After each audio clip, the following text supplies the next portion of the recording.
Hey everyone, Reed here with Big Strong Book, and today we're going to be talking about The Sword of the Lictor, Book 3 of the Book of the New Sun by Gene Wolfe.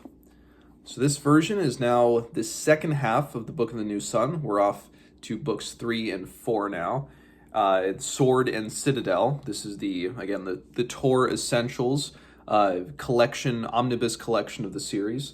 And Sword of the Lictor, I read it at a much quicker pace than The Claw of the Conciliator and The Shadow of the Torturer.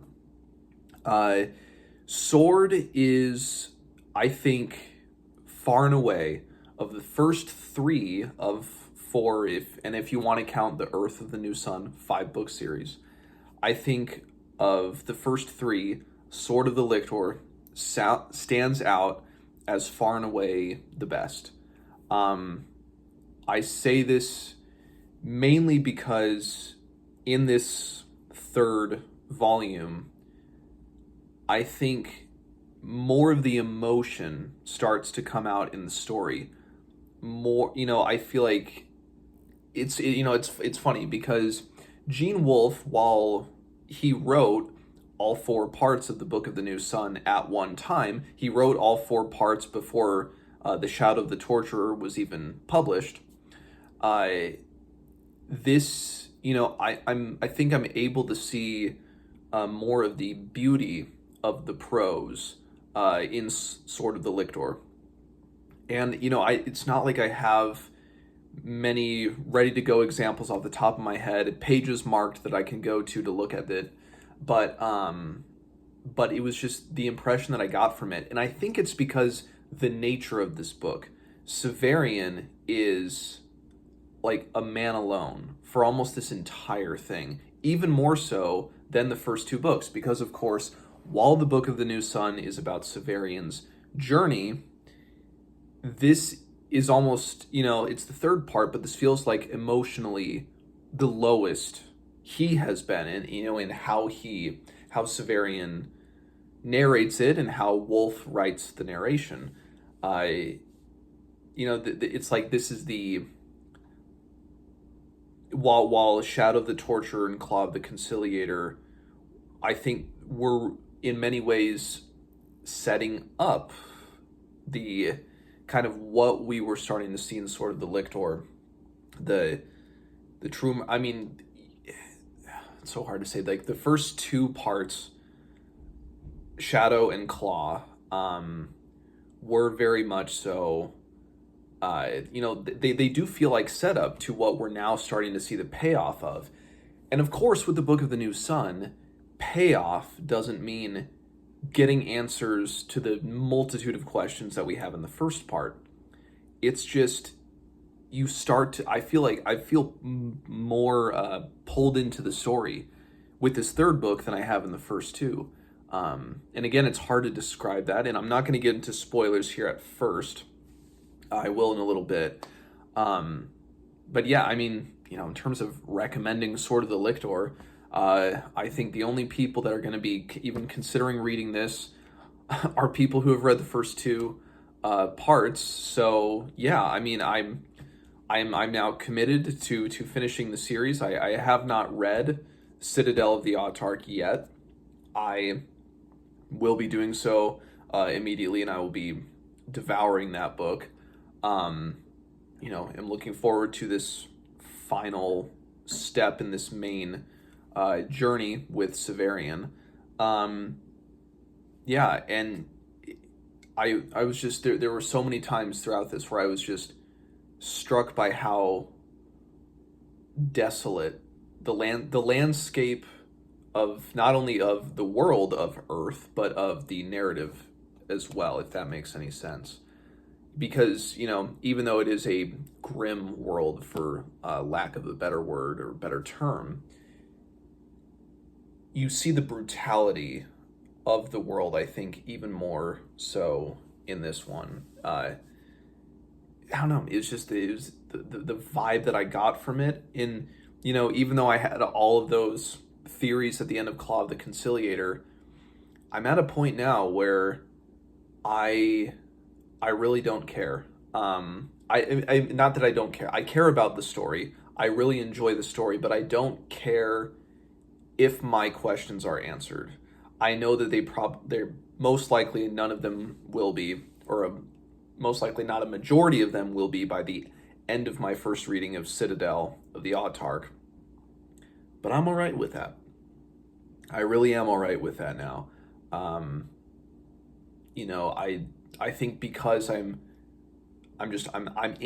locked in, and I don't care. There are plenty of other series, fantasy series, science fiction series, or if you just want to group them all under the umbrella term of speculative fiction, there are so many series out there where if you had all of these questions about the nature of this journey, where it was going, what X, Y, and Z that you have already encountered within the story, what they mean, what they represent, what's the true purpose of this, what's the true purpose of that, all of those questions.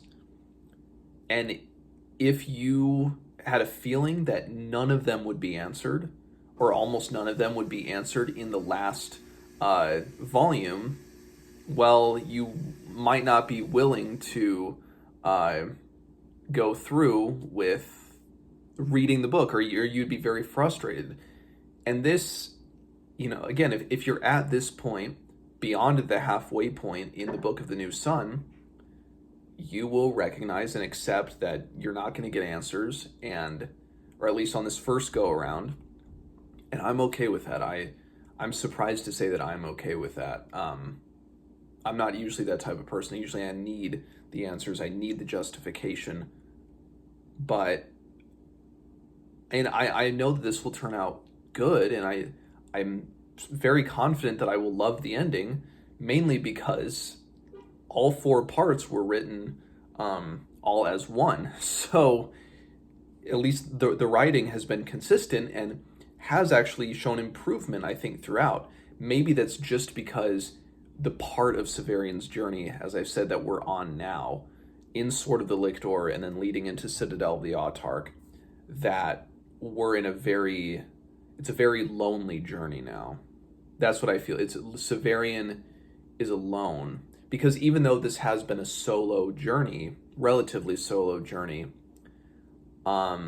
he's always had individuals with him. He's always been doing things, and now he's losing those individuals, whether through their deaths or through them just parting ways with him, or through when he confronts them and then he must kill them. And there's anger there within him, or anger, and there's always been pain, but I think the pain within Severian is more evident now. So that's about all I can say, and try to remain as spoiler free as possible. So now diving into spoilers.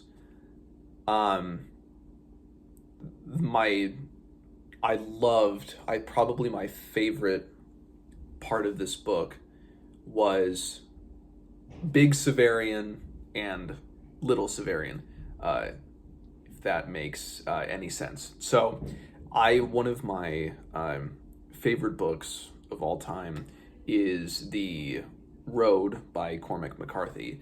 And the dynamic of the father and the son wandering through a desolate landscape, where it's where a desolate and brutal landscape is all around them, and you have just this pure relationship between a father and his son.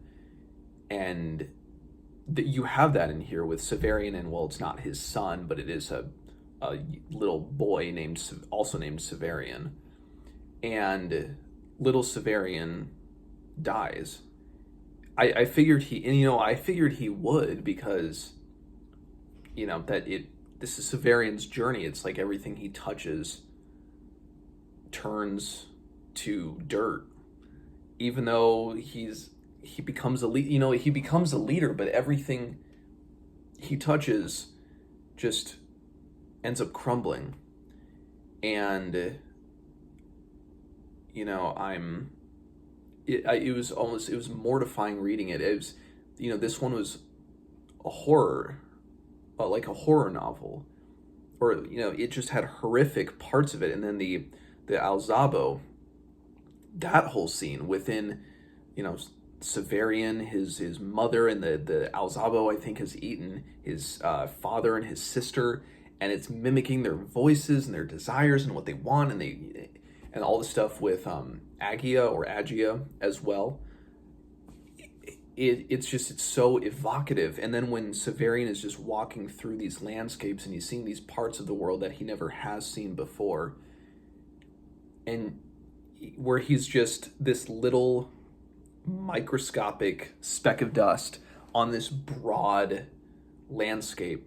And I get that impression even more so, towards the end with all the crazy stuff with Dr. Talos and Baldanders. And I do have to say, it is quite funny that I think in my review of Shadow of the Torturer mentioned that I really enjoyed Dr. Talos and Baldanders, and they seemed like just such a fun duo. And, well, now that we get to the end of Sword of the Lictor, now I'm like, well, you know what? It's the impression that I had of them 2 books ago.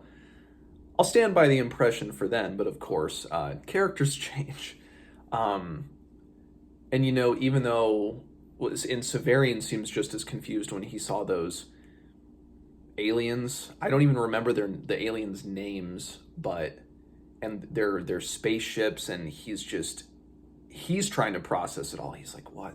They're the influence that these alien races might have on Earth and might have on the human race. And the scope for him is broadening too. And I think he understands it because he's wanting to join the Autarch's army to fight in the Asian or Askian war, whatever, Askian, wanting to fight in this war. But now there's like a broader, not metaphysical conflict. That's not it. But as he sees the scope of what is going on, what's at work in the world, he's trying to process it. And then the whole thing with Baldanders kind of throwing the claw, and this is, and the destruction of Terminus Est. He's at such a low point right now, and again, I don't know all of it's still the path of what will happen, of what will go down within this final novel in Citadel of the Autarch, of this final part of this grand story. I have no idea what's going to happen, and anything could happen, or it could very much be like Sword of the Lictor, where, well, on paper, not a lot happens in the plot, but so much is going on. And for one thing, while Shadow of the Torturer, Claw of the Conciliator, there's that desire to reread them, to unpack all of the threads and all of the, everything that's in there. With Sword of the Lictor, there are many things, I'm sure, within this novel that add to that greater understanding, but I think part of it is just to experience the prose of that again, the beauty of the language with which Wolfe is working. I think far exceeds the first 2, but again, it's funny because he wrote these at the same time. So, but I think it's an improvement, which is, why Sword of the Lictor is the best of the first 3. And and hopefully Citadel exceeds that. And again, while I'm confident that this will end on a great note, on a very, I want to say positive note. I mean positive in terms of it being good or not positive in terms of a happy and uplifting ending, because I'd be shocked if it has that kind of an ending. But so that's about all I have to say with Sword of the Lictor. Not much in the way of spoilers. Certainly not much in the way of building my theories or anything. But I'm excited to see where this goes. So if you have read Sword of the Lictor, let me know what you think, and I will see you guys next time.